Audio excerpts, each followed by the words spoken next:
Hey folks, welcome back once again to Indaba Africa. This is Chris coming to you live from central Pennsylvania on a lovely, lovely Sunday afternoon, Leka Sunday. There you go. So welcome to everyone around the world, where you find yourself. Maybe you're in the Emerald Isle of Ireland, down there in Killarney in the Gaeltacht, maybe up by Galway, perhaps over by the River Liffey, enjoying a bit of Guinness on a Sunday in Dublin. Or maybe you're in the United Kingdom, Isle of Man. Anybody out there with any tailless cats? Just checking. Any folks in Europe hanging out there? Out in Asia, we know folks in Japan, Thailand, Taiwan, even China. Andre Jacobs pops in from China, New Zealand, Australia. We forgive the Kiwis. It's not their fault that they have the All Blacks. They can overcome that disadvantage. But welcome to the Kiwis. And folks across Africa, the warm heart of Africa, Malawi, welcome to you. Folks in Botswana, once again, Otsi Hilijang, Dumela, Botswana. And to folks in Namibia, wie geht's? And in South Africa, Sawubona, South Africa, Goeiedag. How is it going in South Africa, folks? Well, I'm excited today.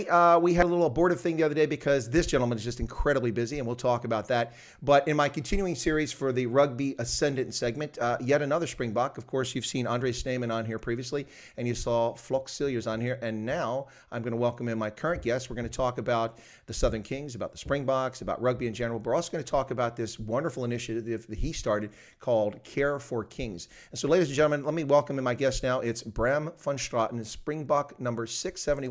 Braam, how are you? Chris, thank you. I'm very well. A little bit overworked and underpaid at the moment, but it's going fantastically. There's so many people that are helping. So I'm so humbled by all the people that gets our story out there. So it's been an incredible ride. That's awesome. So before we even start talking about your career and everything, let's just get the we got a bit elephant on the table right here. That's what's happened. So on the 19th of September, the Southern Kings franchise became insolvent, basically bankrupt. I mean, not even business rescue, which is the South African term for trying to save it. So the Kings are gone. I'm sure people are disappointed about that. But when that happened, of course, they didn't make payroll. And so staff and players were left in a lurch without any salaries. Is that correct? Yes, you're 100% right about that, Chris. What happened is, as you said, on the 19th, we heard that, we're liquidating the company, and nobody's getting paid for that month, and it won't get paid for the rest of your contract. So that was quite a shock. Carpet pulled out of our feet, out under our feet. So it was really a tough time. And then I just said, I'm a big guy. I'm really passionate about the boys that I coach and about the staff that I work with. And I just said, we can't leave it here because it wasn't our fault. It wasn't our baby. This thing that happened. And I said, do you know what? I'm gonna start something. I did a little video and I posted on Instagram and all my social media platforms. And a very good friend of mine saw it on Facebook, and he said, we can't leave these guys hanging. We have to make sure that we look after them. And that's been my drive. Is I've got a saying that I say, we don't leave anybody behind enemy lines, and that's a rugby ethos thing. So, and that's why I started Care for Kings. I'm getting goosebumps all over my body because I'm really passionate about this, and hopefully we can really make a difference in these boys' lives. No, that's awesome. But of course, you're preaching to the converted there when you talk about not leaving anyone behind the line. In the Army, of course, we don't leave our wounded or our dead, our fallen comrades on the battlefield. So same with the Marines. So you're definitely preaching to a crowd. But I should tell you, Braam, because you haven't been on my channel before, all of my live streams, I typically or normally wear a rugby jersey. And so I'm wearing, I took one of my older ones, but not quite one as old as when you wore the green and gold. Well, there you go. Oh, that's beautiful. Yeah, no, I'm sorry, go ahead. When I wore the sponsor was that those days it was Castle Lager, so it was quite a unique jersey. It was only for a very short space of time, and I've still got one hanging in my house downstairs. Well, that's one I don't have because I wasn't in South Africa around that time. Actually, I traveled there, but I couldn't find a jersey at the time. But no, what I was going to say is that I did a video in July after Sia Khaleesi made some comments, and all these people were running around cutting up their Springbok jerseys. And I made the video and said, cutting up your Springbok jersey with like a question mark there. And I stood in front of my camera, just an impromptu video, and I lined up my Springbok jerseys, not all of them, but about 30 of them. And I talked about how I disagreed about cutting up your jerseys as I showed each of my jerseys and set it on the side. And a lot of people attacked me for cutting up my jerseys. I'm like, why don't you watch the video? I didn't cut up any of the jerseys. That was my point. I'm not cutting up my Springbok jerseys because of someone else's actions. But yeah, I have quite a collection of them, as I imagine you probably do over the years yourself. So let's talk a little bit more about this initiative, okay? The auction was Friday and Saturday, and how did it go? Wow, Chris, we got to, it was incredible, man. There was such a big hype. We got some really incredible people on board. Dotry Media, my big friend Rudy Ferreira that runs that up with him, Jana Grobelaar, which is from Find It. And then there was a lady called Lauren Terras, that from Terras Communications. Everybody came on board that wanted to help us. And all of a sudden, everything just it was a ripple effect. And all of a sudden, it became a wave, and then it became a tsunami, and everything. Oh man, it was wonderful. Nearly all the items that we had, what was 62 items, was sold on the auction, and we'll probably have a little bit more detail about it tomorrow morning when we do our feedback session on Zoom. Now, you also, I see, based on the video I saw from one of the sites there, is that you donated your own Springbok blazer. I mean, that's like a prized, coveted possession. That's really awesome of you to do that. Chris, yes, the reason why I did that, because what I stand for is the truth, integrity, and hope. That's what I stand for, and it's much bigger than a Springbok jersey, my friend. You know that, and for me, that was why I did it. For me, being able to look people in the eye and care for them, because we're all human. We love what we do. And the people that I did it with was my family for a year. So my family is up north in Bloemfontein, where they stay. And I was down in Port Elizabeth. So I didn't have a family down there, but those boys and the staff, everybody greeted me every day. They were the reason why I got up in the morning. And for me, that is as good as family. So that's why I did it. That's pretty awesome. Now I'm gonna just for a second here. I promised I'd do this, and so I'm gonna embarrass myself.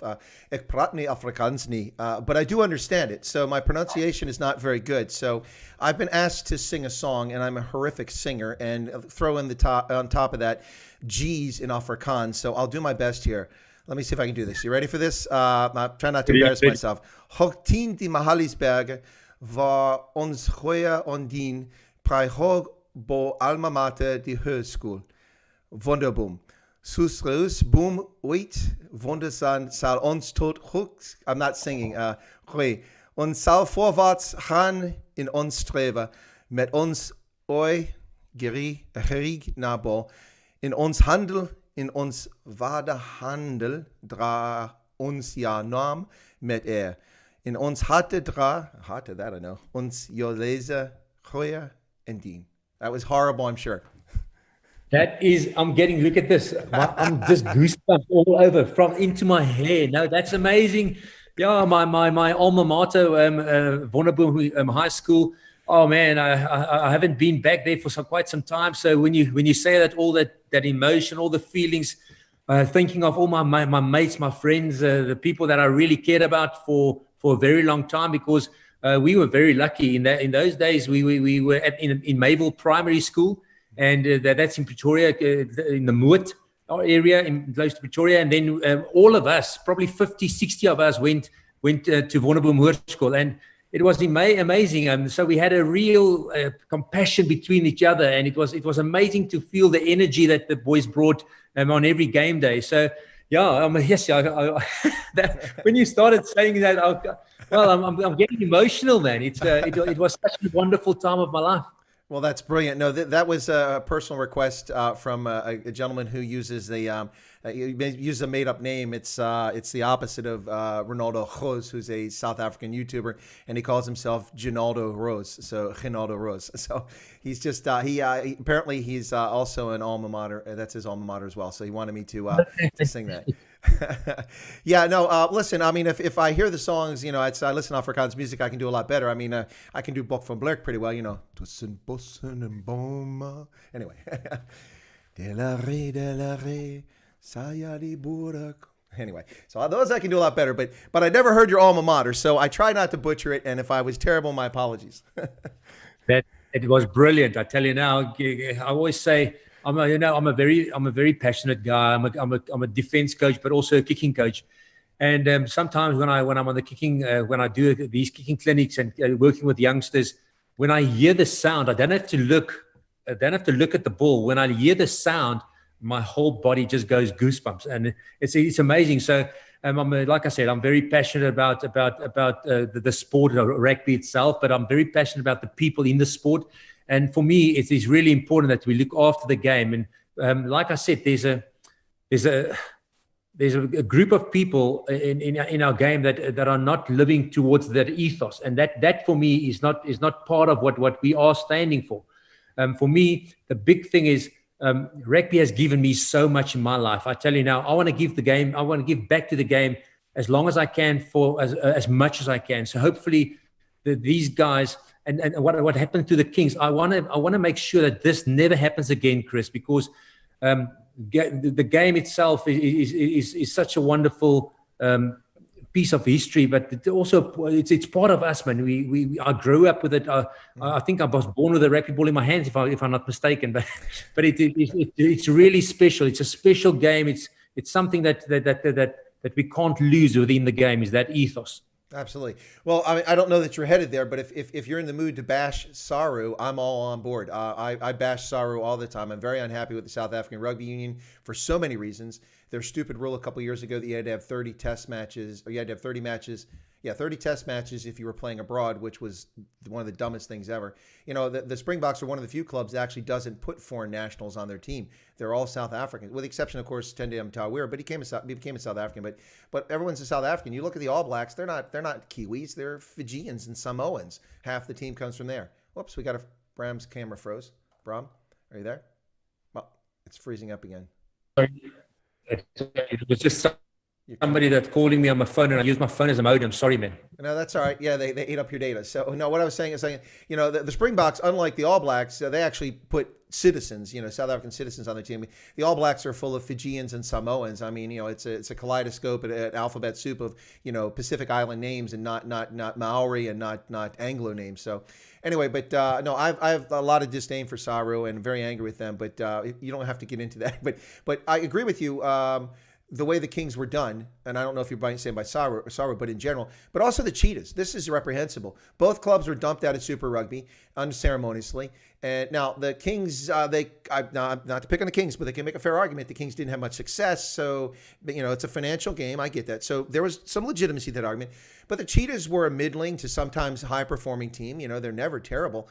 And both teams went to Pro 14, which I thought was brilliant. I really liked them in Pro 14. I'm sure the travel is a challenge at times, but I like that. And now they're dumped out of Pro 14. Why? Because we have to make room for the Stormers. By the way, I'm a Stormers fan up front. You need to know that. Because I make room for the Stormers, Bulls, and maybe the Lions or the Sharks. This is nonsense. I do agree with you, Chris. For me, yeah, they got the short end of the stick here, man. And they're such this. I tell you now, they've got a very, very strong squad.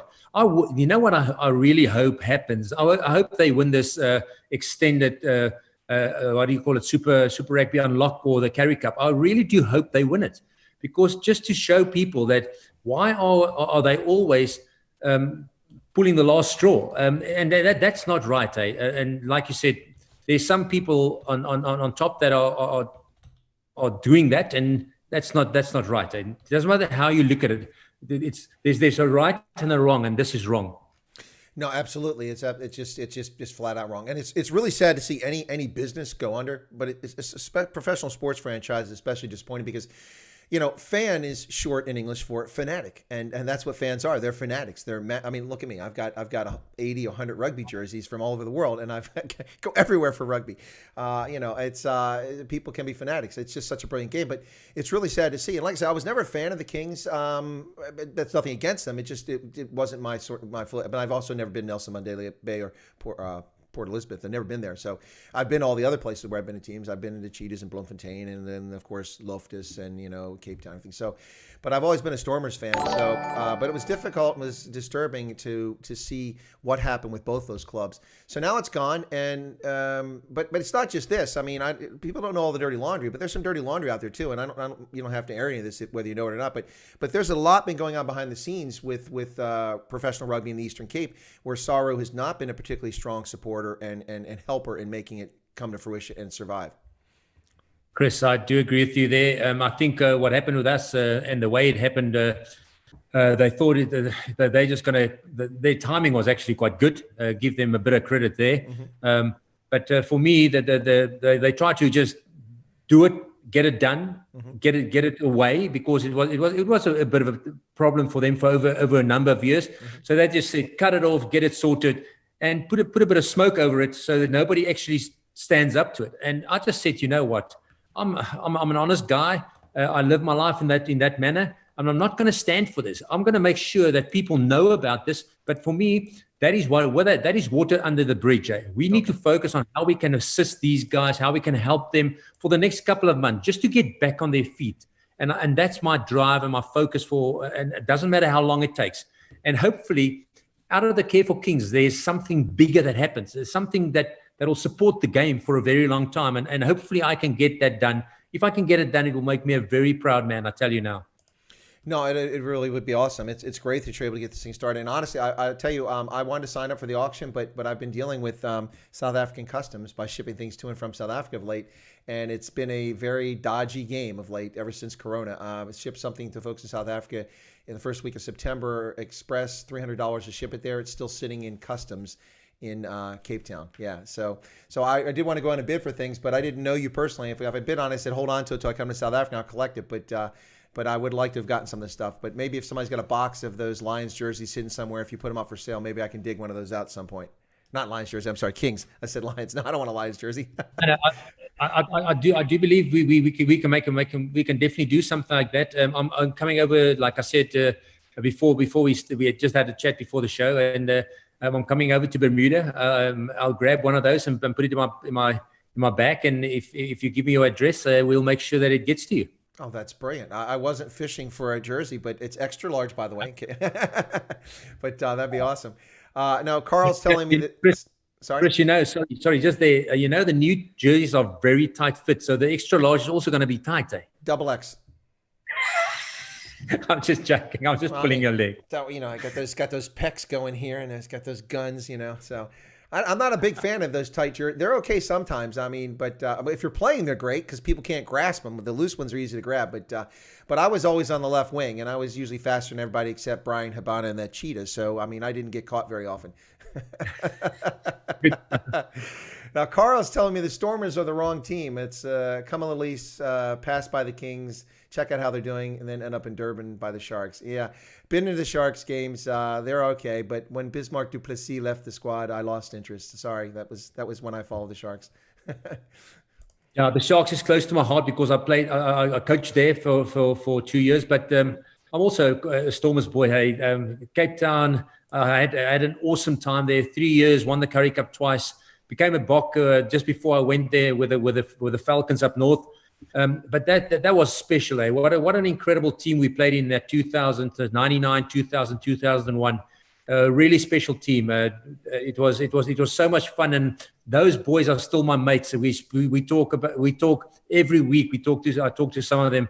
So it was a really special time in my life, and pity. I always say I was wondering why they didn't give me a little bit piece of Table Mountain. But it was good. It was good.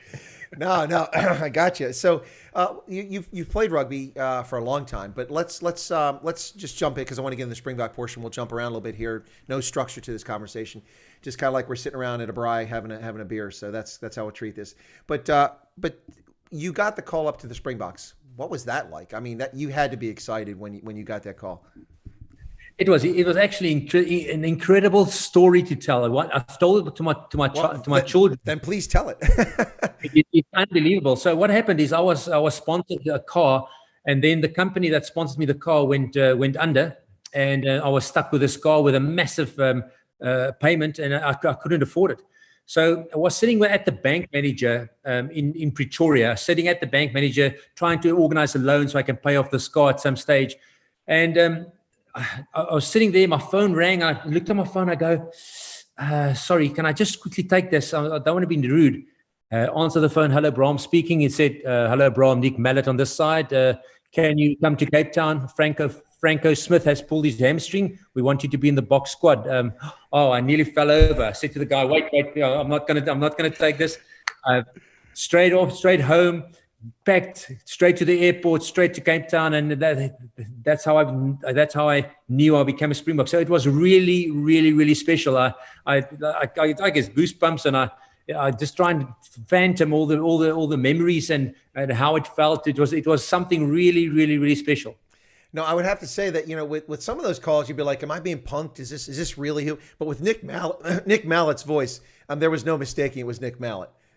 Exactly, yeah. Wow, yeah, he's got that very distinct voice. That's awesome. That's pretty cool.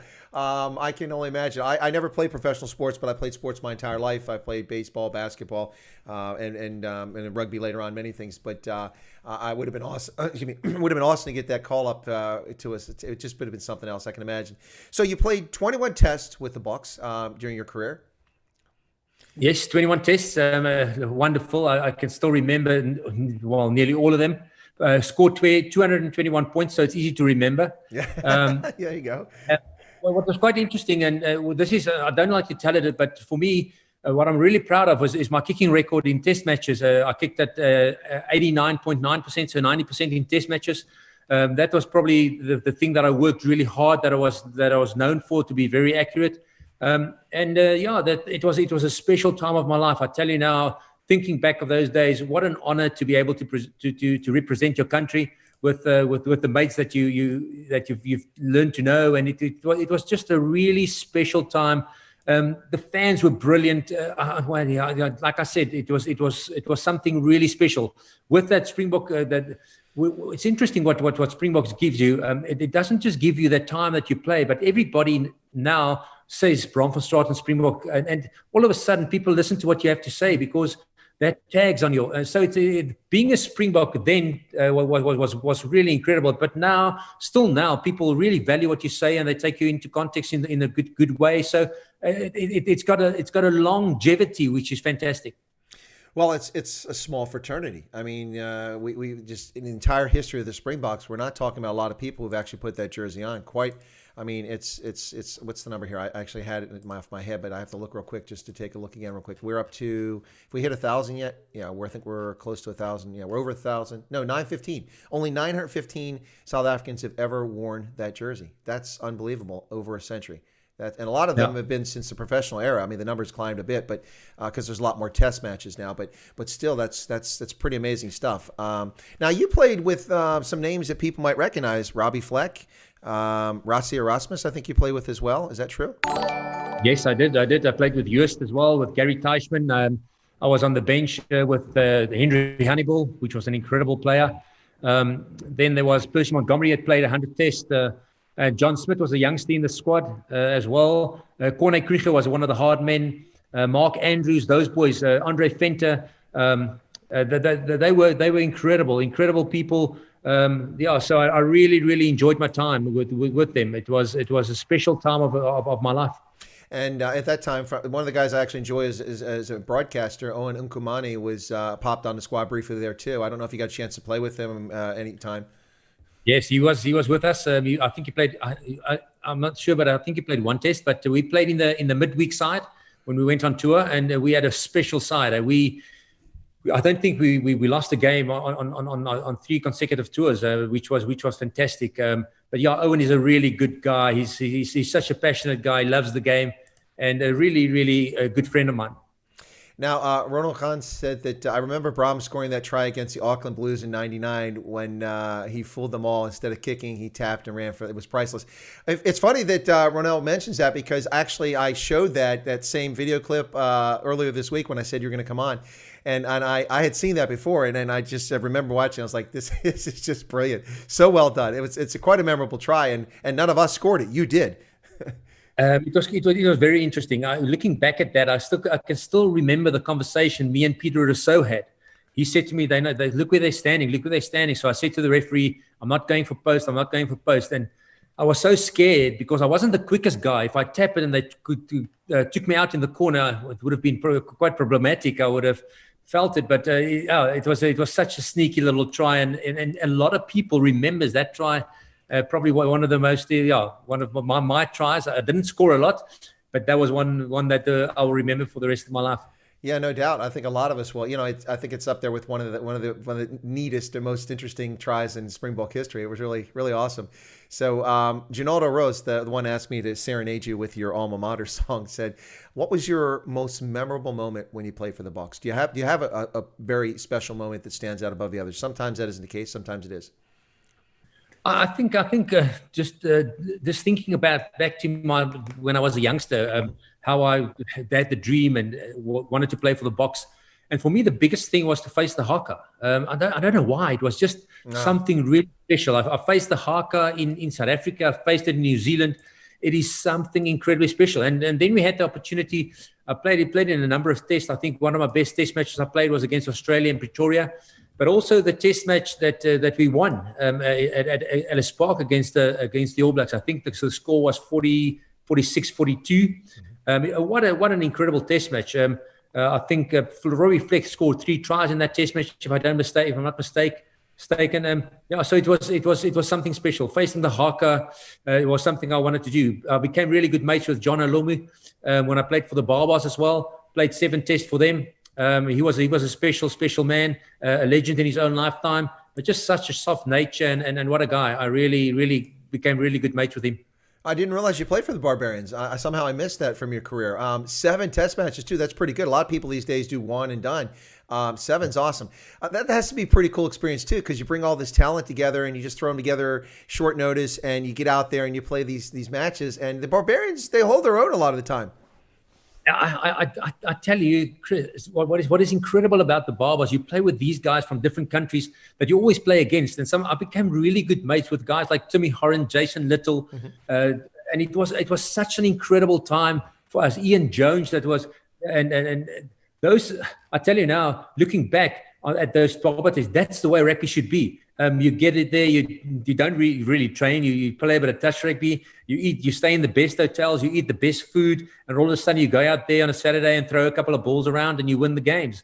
I remember one specific one, and one of the jerseys that I donated for the auction was a jersey of the Barbarians, which we played in Cardiff against Wales. We were down 26-6 at halftime, and we got back into the game, and Frederick Lombard scored in the last minute. He was the only uncapped player for the Barbars, scored in the right-hand corner, and I had to convert to win it.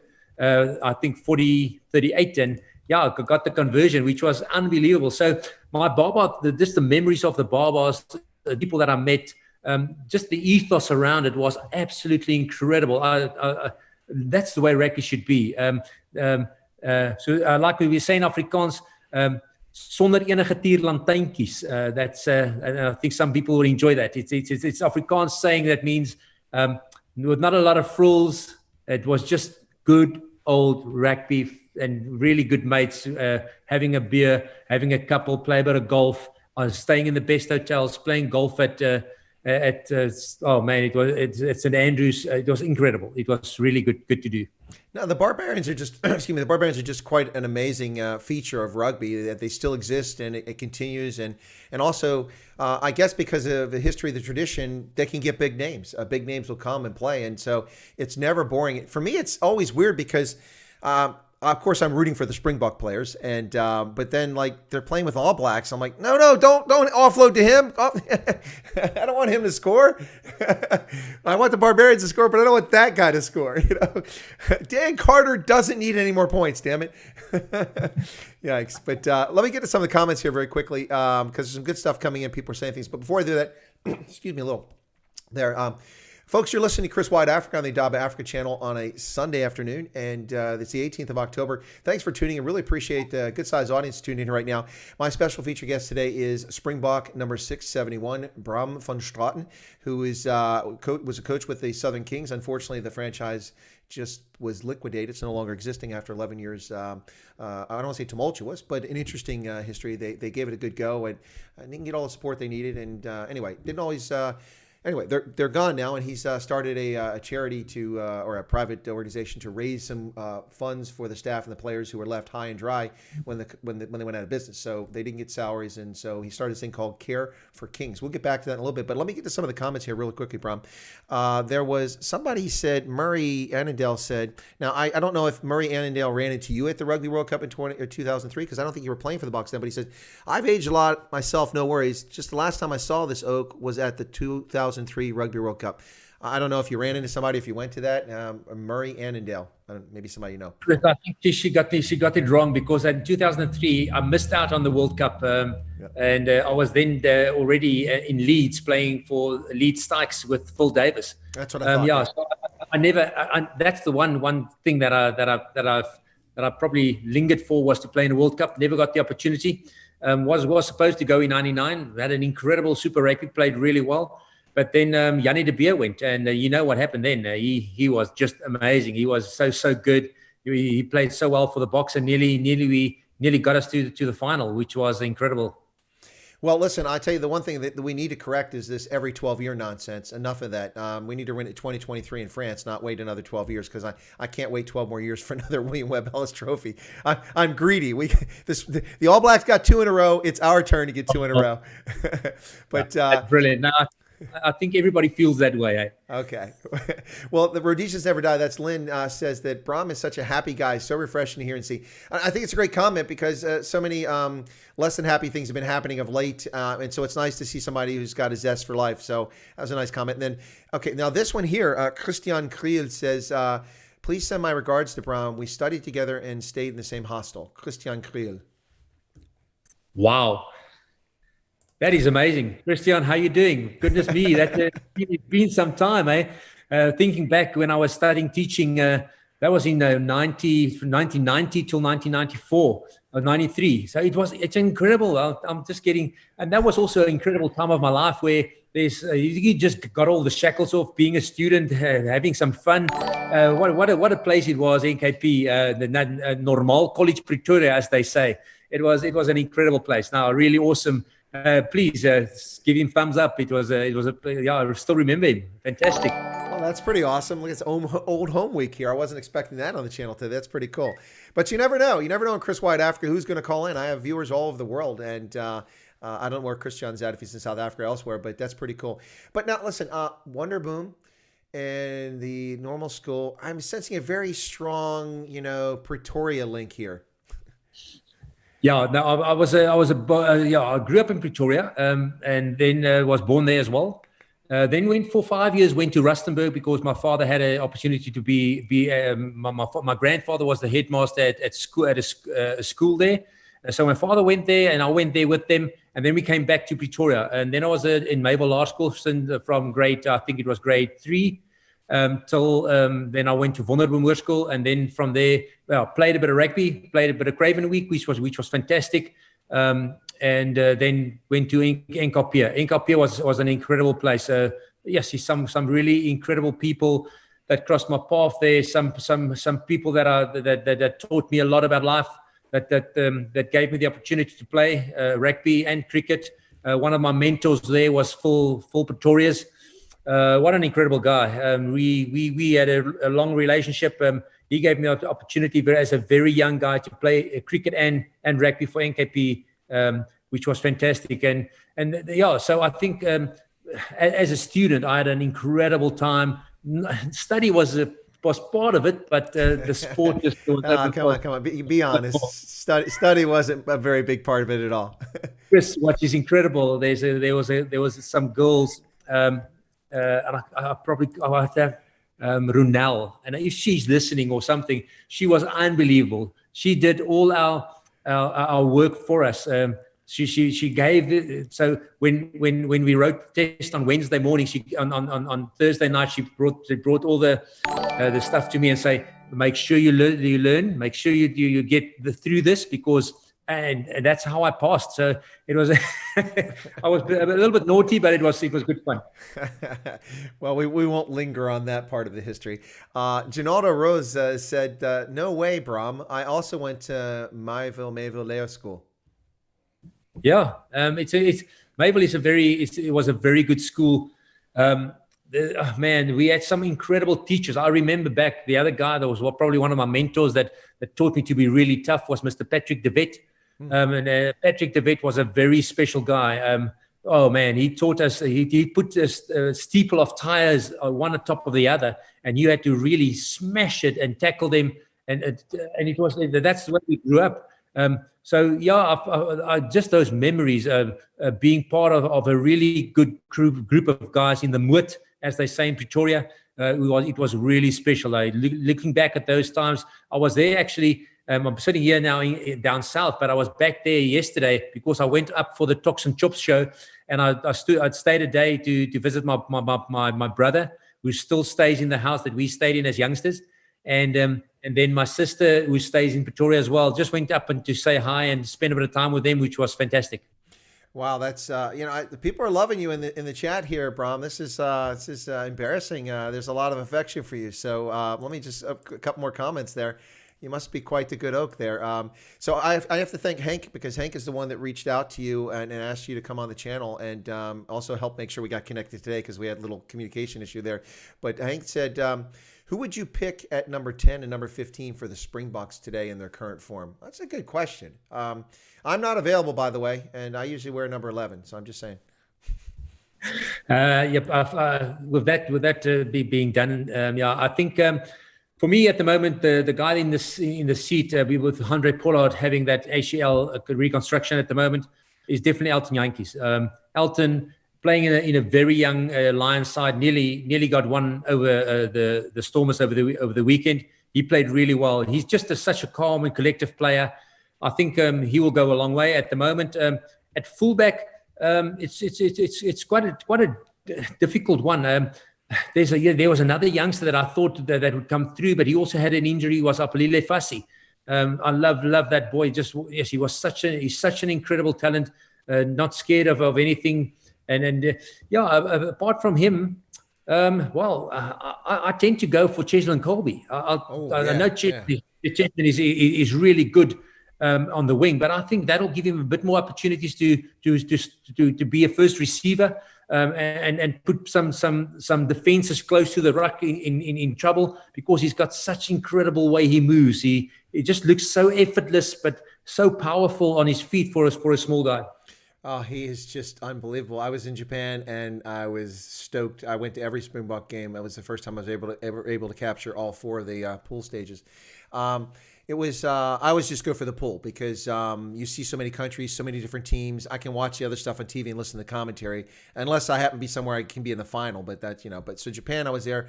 I had supposed to have 18 games, and then the typhoon hit, Typhoon Hagibis, and one of my games was canceled. That was Italy against the All Blacks, and of course the Sergio Parisi was very angry because he said they were going to beat the All Blacks. I'm like, okay, well, he needs a urinalysis because he's smoking something. And something strong as well. Oh, something quite strong, yeah. Now, listen, Braam, okay, you seem like a good guy, so I'll share this with you. I don't think a lot of people know this, but they do know I have a 2019 Springboks jersey, and it's personalized. It has my name and number on the back, and that's because it's a little-known secret, but I was in the running, but the problem was I couldn't prove my residency, so Rossi couldn't pick me. He had to pick Makazole and Pipi, so I wasn't able to play for the Springboks in the 2019 World Cup. And it worked out well, because he scored the first ever finals try, I think, for the Springboks, so that's pretty cool. So I think Rossi made the right selection this time around. No, definitely. I think Makazole, I coached when I was at the Sharks. I coached him. What an incredible individual. Coming from the Eastern Cape as a young boy, being able to play in the World Cup final and score the first try was amazing. And then, like I said, the guys like Lucanio as well, incredible guys. Yeah. So, I've been very fortunate in my career as a coach. I first started as an international rugby academy coach, and then as a kicking coach, was lucky enough to go with Australia to the 2011 World Cup, and it was quite sad when South Africa lost against Australia, because I was then the kicking coach with James O'Connor, Kurtley Beale, and Quade Cooper. So, yeah, it was just one of those things. But Robbie Deans gave me the opportunity to work with them, and it was a really fun time. Really fun time to travel the world and work with these talented youngsters. So you were at the Wallabies in 2011, then in New Zealand. I was in Wellington, in the stands, for the USA and the Wallabies game. And as I recall, we were in it for like 15 minutes. That was it. It ended pretty quickly after that. But we only scored 5 points, I think, just a single try, if I recall correctly. But we were in it. And I was standing next, I was at the time Lieutenant Colonel in the Army, and I was next to this couple, and they were from Australia, of course. We were chatting. And it turns out they were both in the Australian Air Force. So we kind of hung out that night.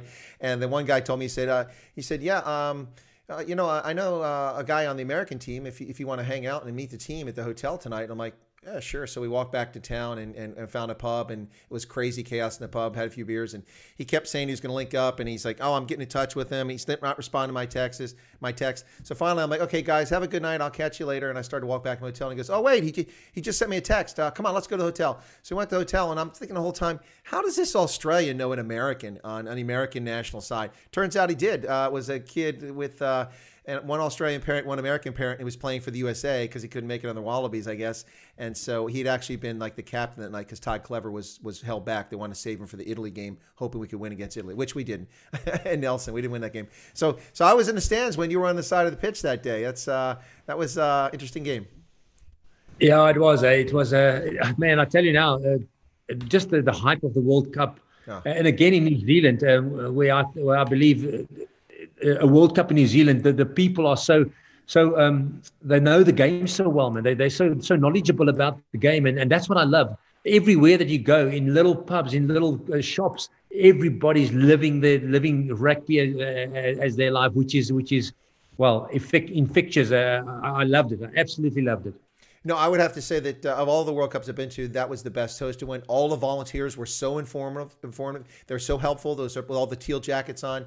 I didn't have tickets when I got to New Zealand. I was able to get tickets and book everything out, and I wound up going to 8 games mostly on the North Island, but one in the South Island. I went skiing when I was there, down on the volcanoes, and I went to Rotorua for the hot springs and all that stuff. And when I was in Rotorua, I walk out of my hotel, and there's kids playing rugby. In the middle of the World Cup, they're just out there playing rugby because that's what they do. It was brilliant. They really know how to handle it. The only disappointing thing about that World Cup was the final, which was like. Yeah, between France and New Zealand, that was very boring final. It was interesting. I remember that final as yesterday because it was quite interesting. France actually was pitched up for that game, and what a great story of Leon MacDonald that was fishing somewhere in New Zealand down a stream, and he got the call up, and he was the guy that kicked the goal to win the World Cup. What an incredible story! I always said. Those are the things I was born for, and those moments are in life where you have to kick this goal to win a test match or a game, and it is such a special thing. So for him, Leon MacDonald, that tag will always hang around his neck. The World Cup winner that kicked the final or that kicked the goal to win it. Yeah, and finally took the All Blacks out off of a long drought. They're supposed to be the best team in the world, and it'd been a long time since the beginning since they won the thing. Derek says, Braam, we're missing you at the Sharks. So there's a little bit of love from a Sharks fan. It's incredible. Like I said, I really enjoyed my time in Durban. What an incredible crowd, knowledgeable. But what was really nice about it was the players. Me and the players got along very, very, very well. And I'm still in contact with a number of them. Some really good boys there that I saw grow immensely in the 2 years that I was there, and it was all together with like I said, the work. I pride myself on my work ethic, and I think that's the one thing that they liked that was really good on my side. No, it's pretty awesome. Now, when you were there, I don't recall when you were there. Was that when Bismarck was with the team and Yanni? No, that was a very short, probably a year or two, just more than a year ago. Okay. So I was there for two Super Rugbies and 2 Currie Cups. We lost in the one final, the 1 year against Province, and then the next year we won the final. We lost in Durban, and then in 2008 we won back in Cape Town, which was unbelievable. Probably the happiest I've been for a long time. I couldn't get the smile off my face for probably months. Yeah, I remember those finals, and I wasn't happy about that other one. sorry, I forgot, Chris. So I'm happy you were smiling, Braam, but I was not happy about that at all because that's when I was down in that area and I was just really bummed out. Yeah, no, it's one nice thing about living in Africa is not that DSTV is all that great, but DSTV, you got Super Sport and you can watch rugby 87 hours a day. I know there aren't 87 hours in a day, but you can watch rugby. Here in the States, it becomes a lot more challenging to get rugby. In Europe, not so bad because Europeans have rugby, but it's a little harder to get Curry Cup. I can't get Curry Cup at all now, and Super Rugby is hit and miss, and so of course it's hit and miss because of Corona. But Super Rugby or not Super Rugby, Curry Cup. I've been very critical of South Africa's fan base in my comments and the things I've written about what's going on. It's for me incredibly disappointing. Now, varsity rugby, you see huge crowds show up for varsity. People still love rugby in South Africa, and I hear lots of excuses. The ticket prices are too expensive, the politicization of the game. There are too many games. We're playing too many. There's lots of reasons people give for it, but honestly, it's very depressing to look at the Bulls playing the Stormers at Loftus, and there's like 3,500 people in the stands. I'm embellishing, but it's like 10 or 15,000. It's really sad. Do you think there's a decline in interest in rugby, or is it just maybe some of the things I talked about and some other reasons for it? Yeah, I think there might be some other reasons for it because rugby, if you look at how the youngsters are now in South Africa, it's a massive game, especially at school level. Our school rugby is probably the best in the world. Not probably. If you go and have a look against the top schools like Grey College, Paul Roos, Paul Boys High, those guys, they go to any tournament anywhere in the world and they will beat everybody. So rugby in South Africa is very strong. They're very passionate people. And I just think there's been a decline in the viewers. I'm not sure what the reasons are, but there will definitely be reasons. It's quite interesting to see, like you said, Loftus must be full. Newlands must be full. A place like Alice Park is just so nice to play in front. I remember the good old golden days when we had the Men in Black era at the Stormers. Wow, going out there, 52,000 people screaming week in and week out for 8 weeks in a row when we played in that 99 semi-final and we lost against the Highlanders. But that was something unbelievably special, which was, I think that's what we need. And again, I really do hope when everything has settled down, the dust has settled around Corona, that the fans will come back and support the boys, because that, for us as players, that is so rewarding to be able to see the fans in the stand and just hear them shout. It gives you that little bit of a burst. It gives you that, that's the way it needs to be, like you say, Chris. Yeah, no, and it is really weird thing to watch rugby with empty stadiums right now because we're seeing games on there, and I'm sure it's weird for the players.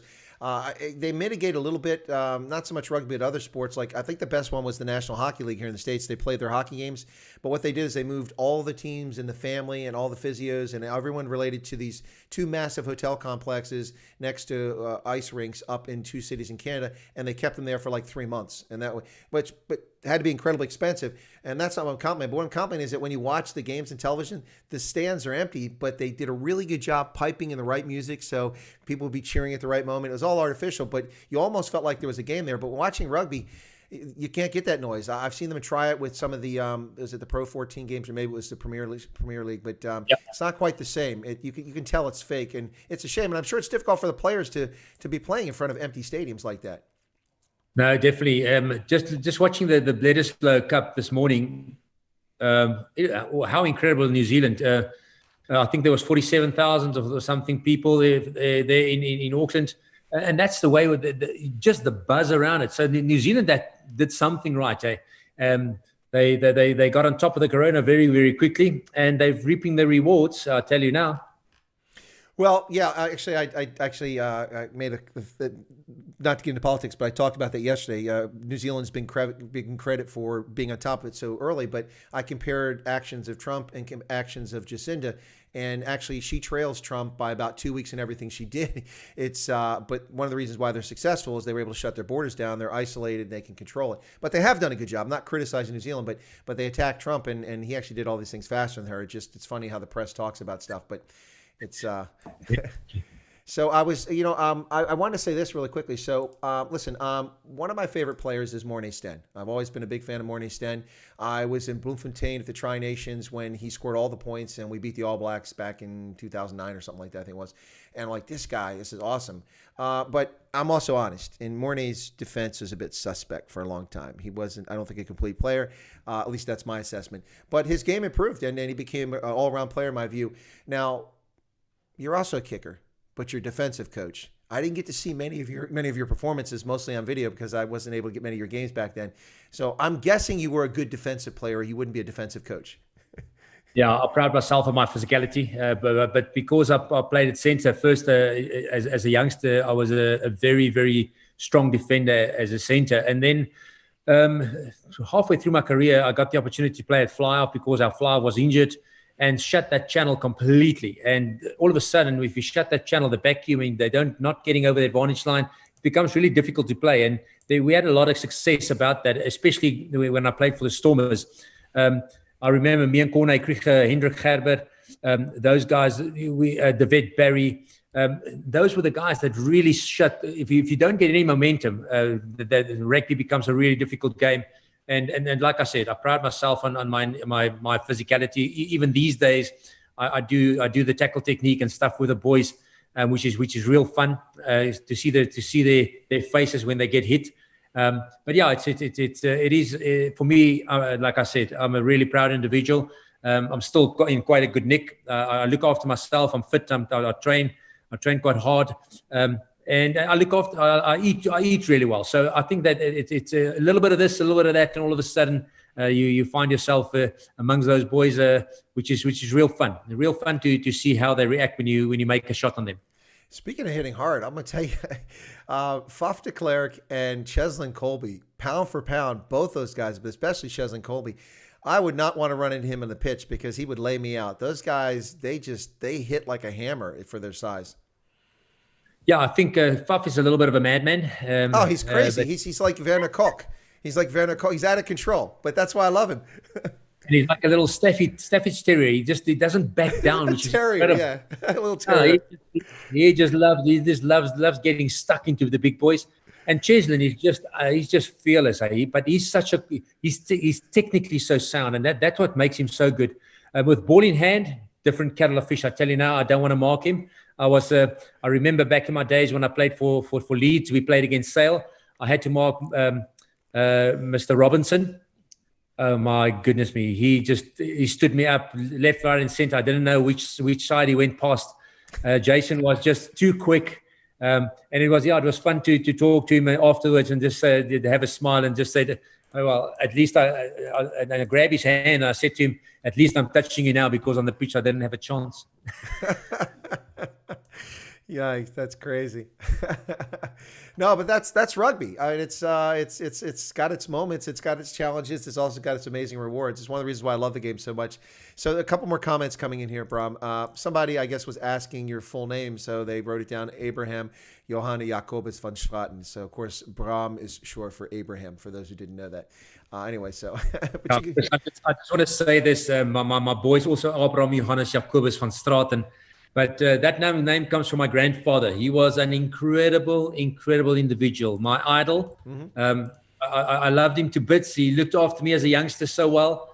And he had a heart of gold. He was just one of those incredible nice people that wanted to make sure everybody was just all right. He wasn't worried about himself. He was just looking after everyone in the family and even extended families. The whole family so he was an incredible man. So I'm really proud wearing that big name, Abraham Johannes Jacobus van Straaten. It's an impressive name. It rolls off the tongue. It's quite impressive, but it's awesome that you honor your grandfather that way. That's really awesome, and you've carried it down to your son. That's pretty cool.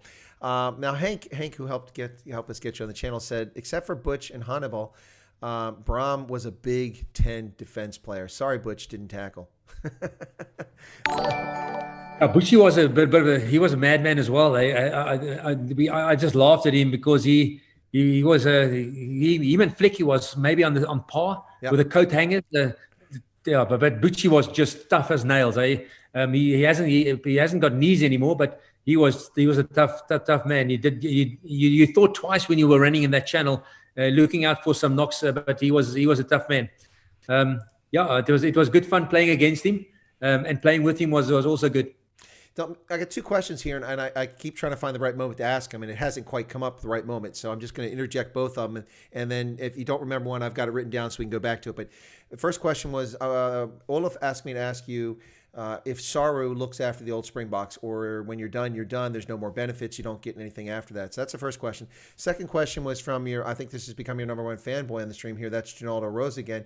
It says, Braam, what kept you grounded and level-headed, and when it's so easy to become self-centered professional sport? I think it's a great question. And after you answer those, I'll give my thoughts on why rugby's so special. But anyway, the first one's about, does Saru do anything for a Springbok once they left, or are you just on your own? And then what kept you grounded? So the first thing is, for me, no, they don't look after you. We've got the South African Rugby Legends that looks after some players, and they keep them involved. But for me, that is my heart. I want to make sure with the Care for Kings, and you'll see, hopefully I don't want to jump the gun too quickly, but the Care for Kings is just the platform that we will use to be able to care for much more people within the game, not just rugby, but in any game, any sport. Because for me, what happened to us and what happened to the players can't happen again. That I will fight for that for the rest of my life. I want to make sure that we put structures in place with our unions. Pete Heymans from Sports Employees United is a very good friend of mine. We've known each other for 25 years, so he knows my heart. We want to make sure that it doesn't happen to anybody again. And Chris, so that's the first part. They're not looking after the old Springboks. You have to, and that's why I say we want to make sure that we can make sure that they are all right. If they need some medical assistance or whatever they will need throughout their career after they've played, we want to make sure that we as a community, we as businesses, we as individuals can look after those guys. Mm-hmm. What keeps me grounded, Chris? I'm a normal guy. Being a Springbok doesn't make me special. I love what I do. I really do love my family, and I want to make sure that South Africa and people feel the love. There's nothing better. I can't create anything better than hope, and that's what we're trying to create with the Care for Kings thing, is by giving my time and giving my effort, people can see that I really care about them. And that's what rugby is about. That's what our community needs to be about. That's what the world needs to be about. And that's what keeps me grounded. I'm a very level-headed guy. I don't get ahead of myself. I take every day as it comes. I work as hard as I can.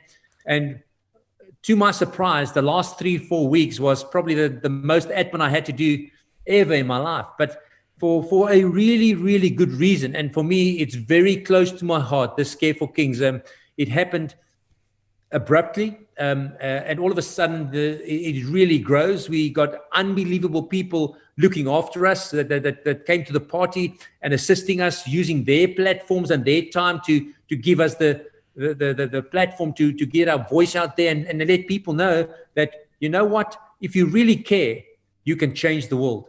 And that's the big thing, because you create hope where sometimes there is no hope. And with everything I do, I do believe there's a bigger hand in it that looks after us. And for me, being able to stand tall as an individual makes me really proud. No, that's well said. You don't happen to have a desk lamp there, do you? It's starting to get dark, and I can still see you, but I think people might be having a hard time. This light is not the greatest, but it's okay. The orange shirt kind of helps. It makes you. I'll sit a bit closer. Sorry, the light is just fading now quite quickly. No, yeah. Well, it's when it's headed to. Well, it shouldn't get dark anyway. But yeah, no. Those are great answers. The thing I wanted to say is that for me, for rugby, and then but before I say that, let me say this. I think you made a very great statement there, Braam, which I really appreciate. And you said, "I'm a Springbok. That doesn't make me special." I feel the same way. People are deferential to military here in this country, where people are very proud of our military with good reasons, and we're grateful for that. Unlike Catholic priest and members of Congress, we're pretty popular. Those two groups aren't, but we're pretty popular. But as I always tell people, the fact that I was a soldier doesn't make me special. It just means it's something I did, because people venerate people, especially sports icons. And you see, look, I like Michael Jordan. He was a great player. He was one of my favorite basketball players, but he's not a hero because he's a basketball player. He's a sports icon. And so I really appreciate that sentiment. I think you would agree with that doesn't necessarily, if you are special, Braam, it's because of you, who you are, not because of what you're wearing or because of the job you have. And so I suspect it's the reason you're special is because it's your nature, it's in your content, your character, and that's what matters. So I really appreciate that sentiment. The other thing I want to say, you're most welcome. Sorry, I didn't mean to interrupt you there. But the other thing I want to say is that the thing about rugby that's always struck me, and the reason I like it so much, is that anybody can play. And there's all kinds of versions of the game. Even wheelchair rugby is around now, things like that. So all kinds of people can play. Guys, gals, it doesn't matter. And you can go to a rugby match and you can watch your team get slaughtered 67-0. And when the game is over, people hang out in touch. They maybe they have a bribe, maybe they have a beer. And the fact that you just got slaughtered doesn't matter. You hang out with the people that just defeated you. You make friends with them. You have a good time. And then when you go to any, even professional rugby games to this day, and you try to get the attention of the players, most players come over, they'll sign autographs, they'll talk to people, they'll grant interviews. Perry Baker, unbelievable sevens player. The guy is so personable. Madison Hughes the same way. All of the USA sevens players, Werner Koch from the Springbok, Sebatla Sanatla, all these guys are very personable. And it's the same in 15s. Now, my disappointment is I was talking yesterday, who was I talking to? Oh, I was talking to Jeremy Nell from German Warfare. He was my guest yesterday. He had Brian Habana on this week. And I said, look, you got to hook me up because I have spent the entire past decade traveling around the world and just missing Brian Habana by 2 minutes or less everywhere I've been. Everywhere I've been, he was there 90 seconds before me or 2 minutes after me, and I'm getting tired of it. I want to get him on my show. So, but the point is that I know that he would come on, he would talk, he would be fantastic. Rugby is a family, and it's approachable. The players are approachable. I think that's the thing I love about it. Yeah, Chris, I want to tell you this special story. I was playing for Leeds, and we played a really good game. We won the game, and sometimes after the game you come out, you do a bit of signatures, and you stand around, you talk to people. And there was two individuals, a man and a woman. I can't remember their name off the top of my head now, but I stood there as a South African. My wife and them were back in South Africa, but my boy had a little operation on his throat that got septic, and sent him back home because my father-in-law is a doctor. So I was there on my own, standing around, talking to all the crowd, and these two guys, or these two people, we talked for around about half an hour to 45 minutes, just standing around because I didn't want to go home to an empty house. And what was interesting is they were people that was living in the UK and went back and forth. They stayed 6 months in South Africa, 6 months in the UK, and they were very wealthy people, and I didn't know that at all. And he said to me, I met him again in Cape Town, and he was always busy with race horses and stuff like that. And he called one of his race horses Braam van Straaten. And I went to the race course and watched Braam van Straaten run. And that day, Braam van Straaten won the race as well. So it was such a special thing. Like you say, I never knew that, but just standing around, just being able to share your thoughts, standing with people, because like I said, we're not special. We're normal human beings, and people needs to approach us that way as well, which is incredible. But that was a really special story that I will remember for the rest of my life. No, that's brilliant. And the horse was named, and the horse won that day. That's even better. Did you put a $5 down on the horse? No, actually, he put I think he put 100 Rand on, and I'm not sure how much I won, but he put 100 Rand on and gave me the ticket as well. So, what an incredible guy it was. And my family went with me. So my daughter was very little at that stage, but she absolutely fell in love with the horses. We actually, at a certain stage, they wanted to pull Braam van Straaten off the track because he had one or two issues, and I wanted to buy the horse. So I said to them, "Can I buy Braam van Straaten?" And he said to me, "It's actually quite sad because he had quite a bad disease or cancer or something, and they had to put him down, which was quite sad." Shame. Horses are amazing. I was a farmer in my youth, a dairy farmer, but we had horses. I used to horseback ride, train horses, and of course use them on the farm for that sort of stuff. Go round the cows up, that sort of thing, because they disappear in the pasture. But horses are pretty amazing. Folks, you're listening to Chris Wyatt Africa on the Indaba Africa channel on a Sunday, the 18th of October, 2020. My special featured guest today so far has been the former Springbok number 671 Southern Kings rugby coach and coach for many different franchises, played all over the world, Sale, Sharks, played for Leeds, played for Western Province, played for everybody. He's been everywhere. And my special featured guest today is Braam van Straaten, who's been with us here for an hour. And if he can indulge us a little bit longer, a couple more comments, a few more questions. Are you okay, Braam? You're more than welcome. All right, brilliant. So there's first off, let me address this one. Rudolph Kitching says, Chris, what do you look like under that beard? Any photos? Well, yeah, I'm a public figure. Just do a search for me. You'll find photos of me, or go to the link for my LinkedIn page, which is down below there. And by the way, this isn't a 30-year beard. This is like a 7-month beard. I just started growing this a few months ago. But if you're curious what I look like under the beard, Rudolph, devastatingly handsome. I think that's the best description for it. So just, I've been totally modest and share that it's devastatingly handsome under the beard. So I'm just saying. But this is because I'm hoping to become a lock, for the Springboks, and I noticed locks like to have big beards, so I figure this might help sell the part. And then actually, it's a lockdown beard, Braam. I started growing it, and I said I'll cut it when lockdown ends. I think it'll be on for a while. But Ronald Guns, it suits me. Is that what you said? Nicely, Chris. You look like Santa Claus. Well, people keep saying that, but I thought I looked like Pete Retief, but I'm hoping I meet a better end than Pete Retief had. And then for a while, I thought it looked like Paul Kruger, but his was a lot shorter, so it can't be him. And now I think it looks a lot like the abolitionist here in America, John Brown, the one that raided Harper's Ferry. And anyway, he was in Kansas during the wars. But Ronald Gahn says, does Braam envision getting involved with any other teams coaching in the future? I imagine you're probably looking for employment if you haven't already secured it. Yeah, I've coming from a teaching background in South Africa. Like I said, the school rugby, schoolboy rugby is big. There's a couple of posts going open now, director of rugby that I might apply for. I just firstly want to make sure that I don't just take the first job. I want to make sure that I take the right job. So I'm at the moment, like I say, I'm very busy with the Careful Kings, and that's going to keep me busy for a bit of time. But for me, it's my passion, it's my life, it's who I am. So I'm definitely looking forward to the next chapter in my life, and hopefully it's a big one. I'm really proud. Like I said, I'm proud of myself and my work ethic, and I know I'm a student of the game.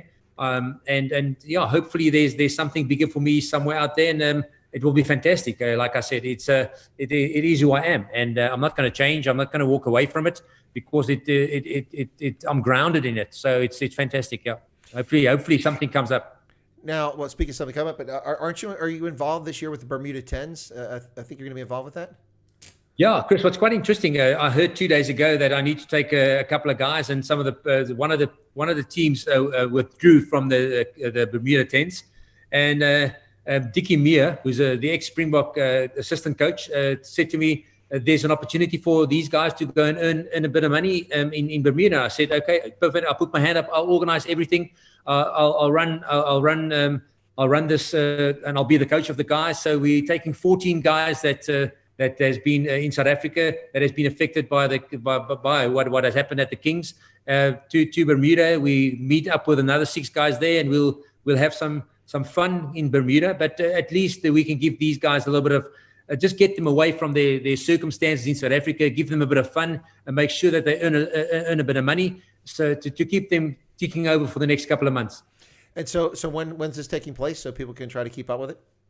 Yeah, it starts on October the 23rd, so that's on next Friday. I'm still back here at home, and I'm still putting everything together. And it will finish on, I think this is the finals on the 7th of November, and then we'll fly back on the 8th and the 9th. In Bermuda. Maybe we could get you to come back on and tell us how it's going to Bermuda.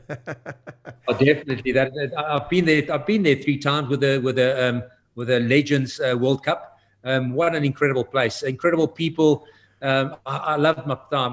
The 1 year I actually was so lucky to take my wife on a little holiday there as well. So the people of Bermuda are just fantastic. I think what they do for the game is fantastic, and hopefully it may continue for a while. Now, what I offer up to you, not offer you employment because I don't run any rugby franchises, but what I suggest is I don't close any venues or doors to Major League Rugby. I don't know if you're keeping up, but we have professional rugby here in the States now. We're in our third season. We're going to have about 15 franchises when it restarts in 2021, and a lot of rugby players from South Africa have come over here. Joe Peterson's been playing for San Diego for a couple of years, doing a bang-up job out there. Tendai Mtawira played for Washington, D.C. this year. Excuse me. My favorite franchise for the Major League Rugby has been the Rugby United New York. Ben Foden from England plays on there. Bostero from France came over and played this year. Cathal Marsh from Ireland, and a lot of American players who are top players too. So that league was doing well before Corona. Hopefully it survives, and it's got a lot of television contracts, which of course is where the money comes from, the big money. So I'm not saying you have to move to the States, but don't close any doors. You might consider a coaching opportunity here if it comes up. I won't close any doors. I tell you now, Chris, I've been to New York a couple of times. Been to Times Square. What an incredible place. I really loved Central Park. Walking around there is just amazing. So yeah, I definitely one day that's probably one of the ones that's still on the bucket list. I want to coach in somewhere in America. Doesn't matter where it is. I'll definitely look into that in the near future. Well, we were happy with John Mitchell, but not thrilled because he didn't really stay here. He flew over from South Africa, but he did give us a winning team, 9 wins, 8 losses. So that was a nice change of pace for the Eagles. But we love Gary Gold. Oh, we love Gary Gold. He's turned the franchise around, not the franchise, but the Eagles around, done a brilliant job with it. But Major League Rugby is fantastic, and maybe there's an opportunity for you there, so it'd be awesome. Man, people are the love just keeps coming, Braam. This is some really nice stuff here. People really thank you for the stream, especially given all the nonsense that's been happening of late. It's nice to have a Leka conversation like this. So people are really grateful for that. As am I. Go ahead. Sorry, I don't want to interrupt you, but it's all right.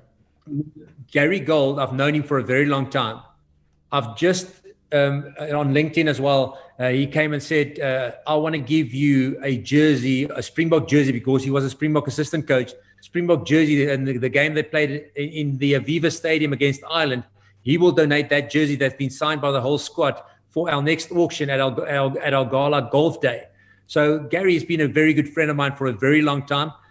When I started playing professionally, he was my agent as well. So we've been in conversation for a very long time, and he's a really good man. So I'm very happy for what he has done to USA Rugby, and may it long continue. No, absolutely, and I'm thrilled. Well, so now I'm going to try to leverage the fact that I've known and met you to get Gary Gold on the channel. I wasn't exercising my U.S. rugby links, but maybe I'll do that to get him on. And I'm going to push Jeremy Nell to get Brian Habana on the channel as well. But and Vlok Cilius promised he'd help me get Mornay Sten. So we'll see if everybody comes through. I'm not putting you on the spot, but just saying. Well, listen, I could probably go on forever asking you questions, but let me ask this question and then give you a chance to give anything you'd like to wrap up with there. But the question I want to ask you now is, okay, so we've had the auction on the 16th and the 17th. It sounds like it went very well. And there's another auction coming up. Can you tell us the dates? And there was a mention of wine, which I think a lot of people in my audience will pay attention for, wine. But now you've got this jersey that Gary's going to donate. So tell us a little bit about the upcoming auction and how we can find it so people can check it out. Yeah, so it will definitely be the same link. There will be www.careforkings.co.za, where the wine auction will happen. It will happen in 3 weeks' time. We wanted to do it as close to the memorabilia auction, but it is a little bit of, because the wine is quite difficult. We can't transport the wine all over South Africa. We don't want the bottles to break. So we just finalizing all the pictures that needs to go onto the auction table. And all of a sudden, that will be in 3 weeks' time. And then on the 26th of November, we've got our gala dinner. What has been fantastic, the guys from Mantis Group down between Port Elizabeth and East London, at the Fish River Sun. A very good friend of us, Ashley Palm, has given us the golf course for free, given us the accommodation for free, the food for free. Just as a really good friend of us, he said we need to jump in. We need to make sure that we look after these guys, and hopefully with that gala dinner, the golf day, and also the auction that will be held there, we can turn over quite a bit of money, probably go close to R500,000. So that's fantastic. I tell you now, like I said, the people that are helping the people that are jump on board, the people that are giving us their platforms to get our voice out there and create an awareness about what has happened is unbelievable. I'm lost for words. I'm humbled by the help that we're getting. So, yeah, Chris, we are very, very happy at this stage. Well, listen, Braam, it's wonderful that you feel humbled. I know the feeling. I've been there myself when people just the outpouring of support. But listen, you stepped forward and you did something that I think a lot of people are going to really appreciate, not just the staff and players who will benefit from this in some way, but also people realizing that, rugby is a family, it's a community, and it's important to help out people in the family when things go bad. Hopefully something like this that happened to the Kings and kind of the Cheetahs haven't folded, but they're not in Pro 14 anymore. But what's happened to these clubs will never happen again. We don't want to see that happen. But thank you so much for what you've done. It's really incredible. It's been a pleasure to make your acquaintance on here. I don't know if I can call you a friend or a mate, but it'd be awesome if I could at some point. You're a wonderful oak. No, definitely, Chris. Thank you for the opportunity. You're a warm-hearted guy, and those are the people that attracts me as well. So thank you for the talk. It wasn't an interview or anything. It was just a nice talk between two gentlemen, and with some other people filtering in with some questions, which is fantastic. It was really, really awesome. So anytime, any day, you're more than welcome to do it again. Look after yourself there in the States. God bless and may you, as an individual, changes people's thoughts and the way you conduct yourself as well. But thanks for the opportunity to talk to you and be on your channel. No, it's brilliant. Thank you so much. If you have a couple minutes to hang around after I put you in the waiting room, so I can close out the stream and just talk to you afterwards, can you do that? And you'll be able I can do that. No problem. You'll be able to hear me, but just hang around. So I appreciate it. I'm gonna put you in the waiting room now.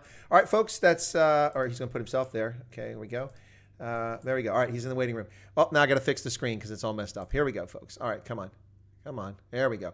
Ladies and gentlemen, thank you so much for tuning in for what was, I think, an incredible conversation. I really enjoyed it. I hope you enjoyed it as well. Braam van Straaten, fantastic conversation. We talked all kinds of things about him playing for the Barbarians, the Babas, his coaching career, his rugby career, Care for Kings, a wonderful activity to help out staff and players from the Southern Kings, the liquidated Super Rugby and Currie Cup franchise, unfortunately. But thank you so much to my guest, and thank you for all those who tuned in. It's fantastic. I really appreciate it.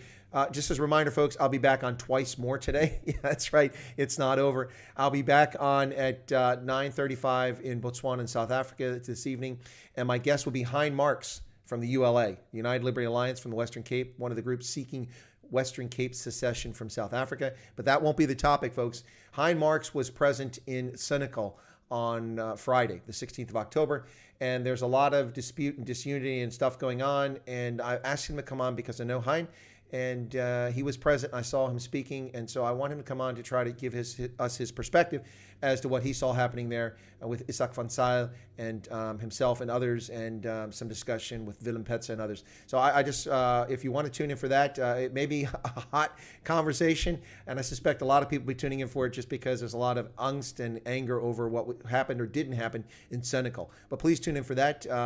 I'm not interviewing any EFF members, but I will be interviewing Hein Marks. And then later tonight, for folks in South Africa, it's probably a bit late for you guys there in Africa, in Botswana, Malawi, and Namibia. But I will be interviewing Earl Weber. He's a Jamaican immigrant to the United States and a candidate for California's 37th Congressional District, a Republican conservative who's running for office. He was scheduled to come on in 12 minutes from now, but he's currently doing a rally in California for the Republican Party to get people out to vote. So he'll be on tonight, 9 p.m. Eastern Standard Time, here 3 a.m. in South Africa. But there are some night owls who'll be up, so please tune in for that. Ladies and gentlemen, that concludes this stream. Thank you so much. Bye donkey. Kia le bois. I really appreciate it. Merci mille fois. Vielen Dank. I'm really grateful that everybody tuned in for this. This was I really enjoyed this one a lot. Let's see who else we can get on from the rugby world. I've got some Rugby United New York execs supposed to be coming on soon, so we'll see how that goes. And I'm going to go ahead and close it out now, and I will catch you all in about an hour, 1:32, a little over 2 hours and 20 minutes. Okay, thanks.